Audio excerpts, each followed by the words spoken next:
YouTube, how's it going? The Goat House is back with my offensive MVP, defensive MVP, offensive rookie of the year, and defensive rookie of the year ladder. Top fives for each of those categories, and we'll update these every single week. This is through 5 weeks of the NFL, just before week 6.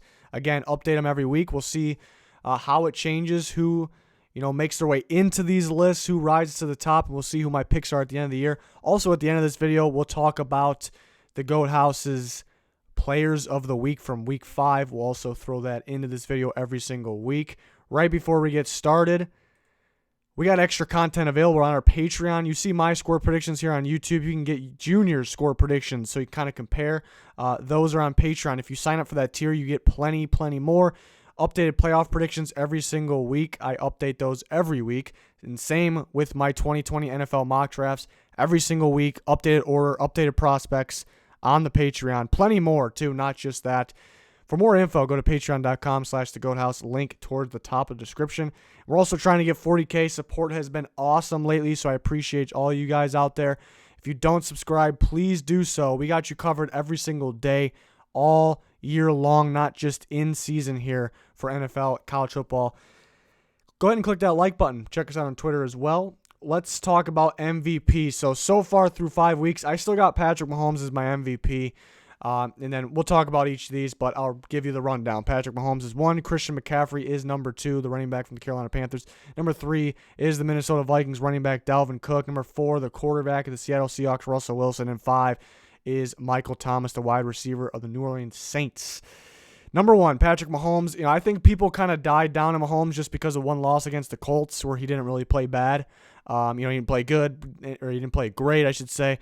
But he's still my number 1. It's not the easy choice because Christian McCaffrey, I think there's a clear top 2, maybe top 3. But Mahomes, to me, it's pretty obvious that he's the best player in football right now. And, it's not just his arm. And people go nuts about his arm, the mechanics, everything about, being a quarterback. But what people forget, a key part of being a quarterback, is the adjustments and the ability to read defenses and, how he goes through progressions. And he has all that. And the adjustments at the line are key. And he's one of the best in the game already in his second year starting, his third year in the NFL. To me, he's the best player in the NFL. And maybe what he did last week against the Colts and what McCaffrey did last week, what McCaffrey's been doing every week, but what McCaffrey did last week against the Jags defense, maybe that made it even closer. McCaffrey is the close second. Dalvin Cook at 3, like I said. Russell Wilson played out of his mind in that Thursday night game against the Rams, and Michael Thomas is right now the best wide receiver in football to me, and he hasn't even had his starting quarterback too. I'd say there's two of the best wide receivers in football, and there's a pretty big gap. It's Michael Thomas and actually Chris Godwin for this year. Not in general I'm talking about, but Michael Thomas makes his way into the offensive MVP list. But like I said, I think there's a clear 2. I think those 2 separate themselves.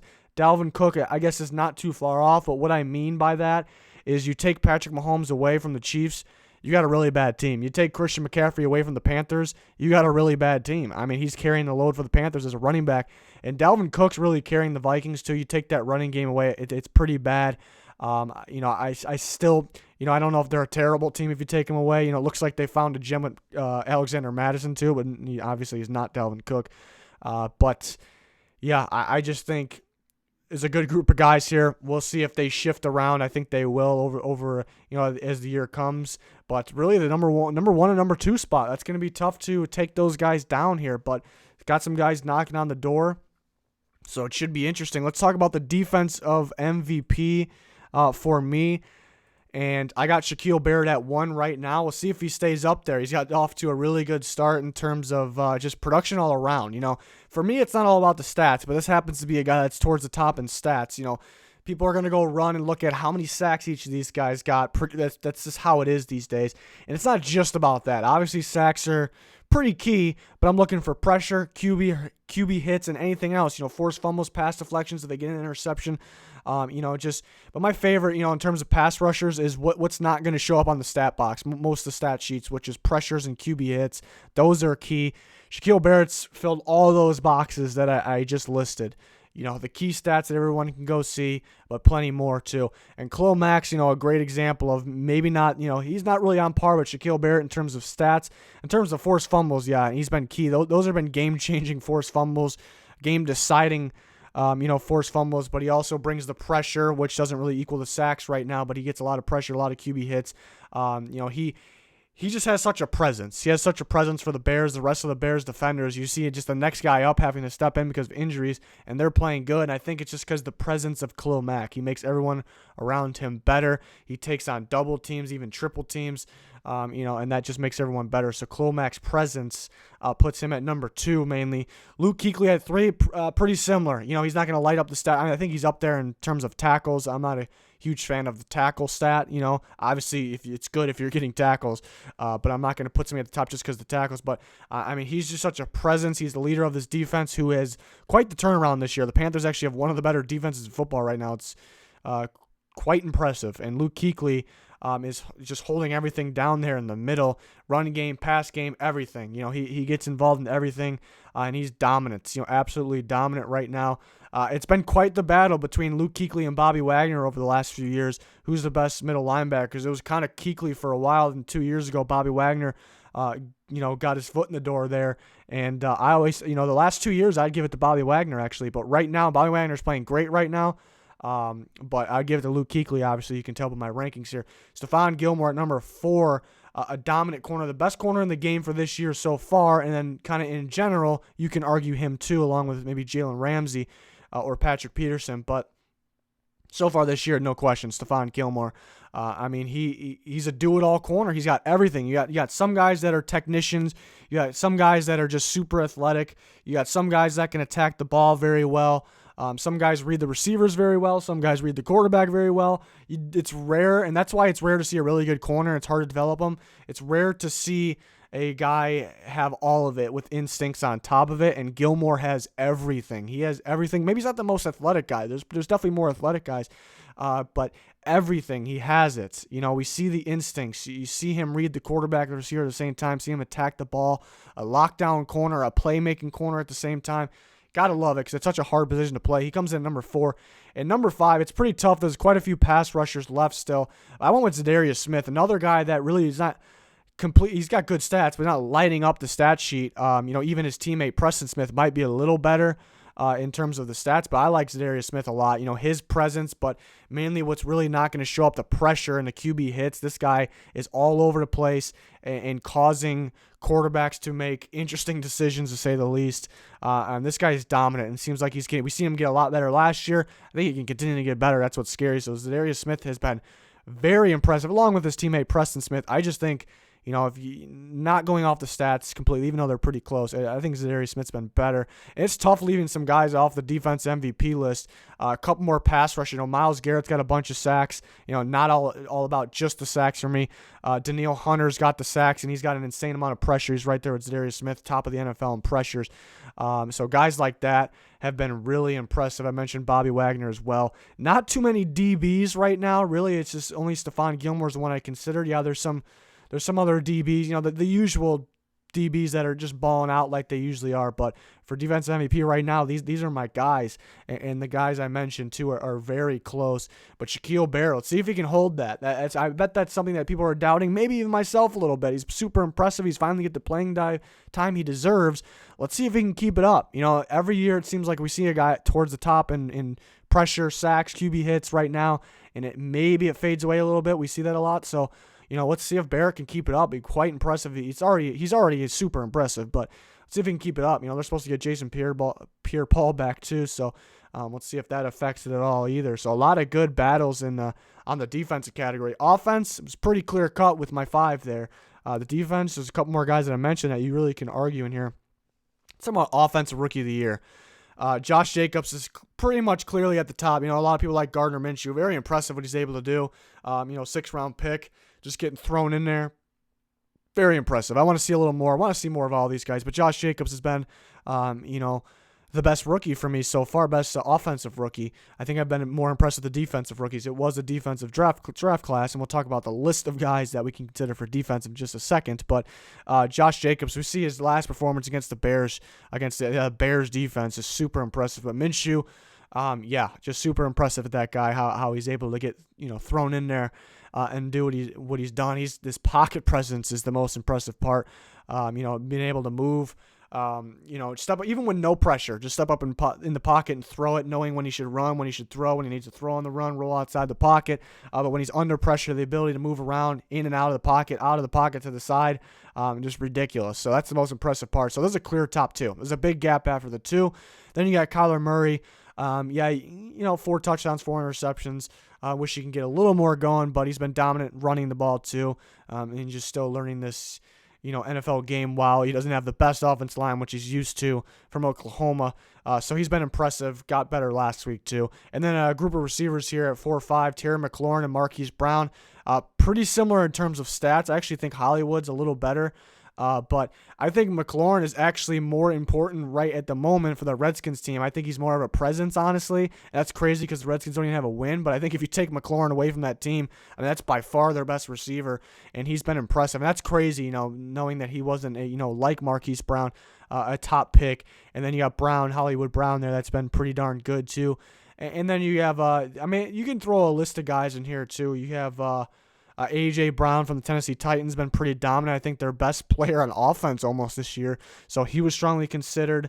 And then, T.J. Hawkinson has been the better tight end of presence for the Detroit Lions. So a few other guys you can throw in there. Wish I saw more of these running backs stepping up. I think we expected a lot more from Darrell Henderson, who hasn't really got much action because he's on the Rams. Montgomery, maybe he's not getting the ball enough. So you wish you'd see a little more from those guys. And then N'Keal Harry, who has not yet to play because of an injury, but I have high expectations for him, so I'm excited to see him when he's back. And then Daniel Jones actually considered too, even though maybe before last, this is a day after a Thursday night's game where it was a rough one for him. Maybe before that, he could have been in here. Not the best game from him, but he shows promise, and I like that. So he was strongly considered here too. Defensive Rookie of the Year, this is the toughest one. A lot of guys even not listed. But Brian Burns was really the no question for me, number one right now. Excellent pass rusher, getting the pressures, the QB hits. He's getting the sacks. He's forcing fumbles. He's making he's forcing QBs to make stupid decisions is what he's doing. He's been a menace for them, and he was really the clear-cut number one for me, even though those guys not far off, so I don't want to discredit them. It's just I didn't have to think much about that right now. Nick Bosa, too, after the performance against the Browns, he kind of moves up this ladder a little bit. Dominant performance, taking on double teams already at his young career, and looking pretty darn good. You see the strength, you see the twitch off the ball, you see the handwork as a defensive end. What I love is we even seen him get slid into D tackle at times and make a play. Almost like a 3 technique position. So love that. That was surprised to see that. Josh Allen 3, another pass rusher, has been dominant. He has the production too. He's right there with these guys for the production all around, not just sacks. And he's been helping them a lot. Calais Campbell is able to slide inside and dominate there because he's got Josh Allen right on the outside of him. He's made himself a presence, on that Jaguars defense. Then Dexter Lawrence is 4, who people are not talking about enough. He dominant defensive lineman, dominant D tackle, can play nose. And you remember I was higher on him than anybody in the draft class.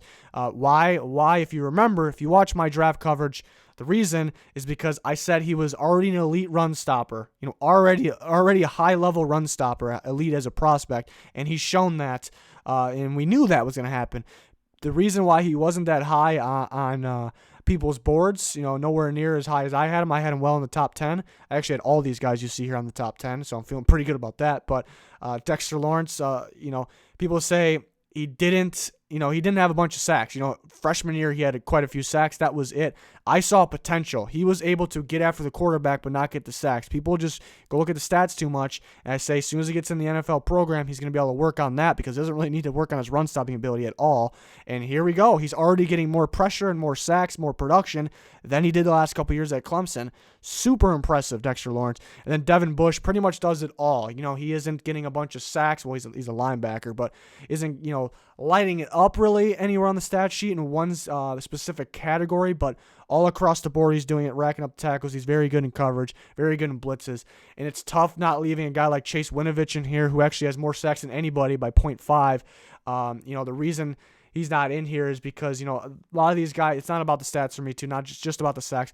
A lot of these guys are doing everything across the board. Not that Winovich isn't. It's just these guys, to me, in an all-around game, an all-around defensive football game, are doing a little more. Winovich did get a touchdown, though. I think it was a Brandon Bolden forced, even though he didn't actually block it, but the block punt Winovich scored on, so that was impressive too. Some of the DBs haven't been overly impressive. I wish they were a little more impressive at this point. I was a big Taylor Rapp fan. He got hurt last week, but he looks like he could be key going forward for the Rams. Byron Murphy for the Cardinals could be key. And Greedy Williams been injured. Wish we'd seen a little more from the secondary, the defensive backs, but a lot of good pass rushers and a lot of good guys, guys here that were very, very high on my board. So I'm liking what I'm seeing so far from these guys. So we'll see what happens with those ladders, those top fives every week. It'd be interesting to see how they move. Maybe they'll stay the same for a couple weeks and they start moving. Who knows? But our players of the week from week 5, I had Russell Wilson. Just an elite showing, why he's the, right there with Patrick Mahomes. He's shown he can make throws that really only him and Mahomes can make, maybe Rodgers as well. But, yeah, well-deserving of that MVP for me. It was very close, though, because I was really strongly considering Will Fuller, but Pigskin went with Will Fuller there, so got both of them in here. Just an absolute dominant performance. Over 200 yards, multiple touchdown game, 3 touchdowns, and he's just dangerous wherever you give him the ball. And then Danny went with Christian McCaffrey, another one that was a very good choice, just the all-around workhorse of the Panthers. Just dominant in every category. It's just crazy what the guy does for that team. And then Junior went with Josh Jacobs, who was a key factor of beating the Chicago Bears in London. So he was pressed with the ability to be able to run on that very good, what could be, again, elite defense. So that was very impressive. So those were our Week 5 MVPs. We'll see again next week who our Week 6 MVPs will be. We'll see how many times some of these guys make the weekly MVP list, and then maybe those guys will be at the top of the MVP, defensive MVP, and we need to get some defense. All offense last week. We need to get some. I love me some defensive guys. So we need to get some defensive players on this MVP list next week, hopefully. But yeah, can't wait for next week's video to see the movement in all these categories. We also have recaps, power rankings, predictions, score predictions, plenty more trade scenarios. Huge trade scenario video already on the channel yesterday. Recently, so check that out. Plenty more on the Patreon as well. Check that out. Please subscribe if you haven't quite yet. Be much appreciated. That's going to do it for this one. Thanks everyone for watching. Goodbye.